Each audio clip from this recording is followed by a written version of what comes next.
Hi guys, അപ്പോൾ നമ്മളിന്ന് താളി ഉണ്ടാക്കാൻ വേണ്ടി പോവാണ്. അപ്പോൾ അതിന് വേണ്ടിയിട്ട് നമ്മൾ അതിൻ്റെ ഞെട്ടൊക്കെ ഒടിച്ച് കളയാണ് ഇലേൻ്റെ. എന്നിട്ട് പൂവും മൊട്ടും ഇലയൊക്കെ സെപ്പറേറ്റ് ചെയ്ത് വെക്കുകയാണ് നമുക്ക് അരയ്ക്കാൻ എളുപ്പത്തിന്. പക്ഷെ നമ്മൾ അരയ്ക്കുമ്പോൾ ഇതെല്ലാം കൂടെ ഒരുമിച്ചാണ് അരയ്ക്കുന്നത്. പക്ഷെ എന്നാലും നമുക്കത് വാഷ് ചെയ്യാനൊക്കെ എളുപ്പത്തിന് വേണ്ടിയിട്ട് നമ്മൾ പൂവും ഇലയും ഒക്കെ മാറ്റി വയ്ക്കുക. പിന്നെ ഇലേൻ്റെ ഞെട്ടൊക്കെ പൊട്ടിച്ച് കളയാണ്. അപ്പോൾ ഇലേൻ്റെയും പൂവിൻ്റെയൊക്കെ ആ ഞെട്ടൊക്കെ പൊട്ടിച്ച് കളയാണ് ചെയ്തുകൊണ്ടിരിക്കുന്നത്. അപ്പം മറജിയാണ് എല്ലാം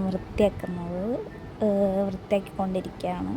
അപ്പം ഞങ്ങൾക്ക് തലയിൽ തേച്ച് കുളിക്കാനുള്ള കൊതി കൊണ്ട് ഞങ്ങൾ താളി ഉണ്ടാക്കാൻ വേണ്ടി പോവാണ്.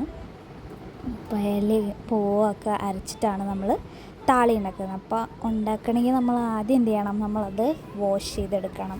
താളി നല്ലപോലെ വാഷ് ചെയ്തു അതിന് ശേഷം നമ്മൾ എന്ത് ചെയ്യണം, കുറച്ച് മിക്സിയിലിട്ട് എല്ലാം കൂടെ ഒരുമിച്ച് നമുക്ക് മിക്സിയിലിട്ട് അരയ്ക്കാൻ പറ്റാത്തതുകൊണ്ട് നമ്മൾ കുറച്ച് എടുത്തിട്ട് മിക്സിയിൽ ഇട്ടിട്ട് കുറച്ച് വെള്ളവും കൂടെ ഒഴിച്ചിട്ട് നമ്മൾ അടിക്കാൻ വേണ്ടിയിട്ട് പോവാണ്.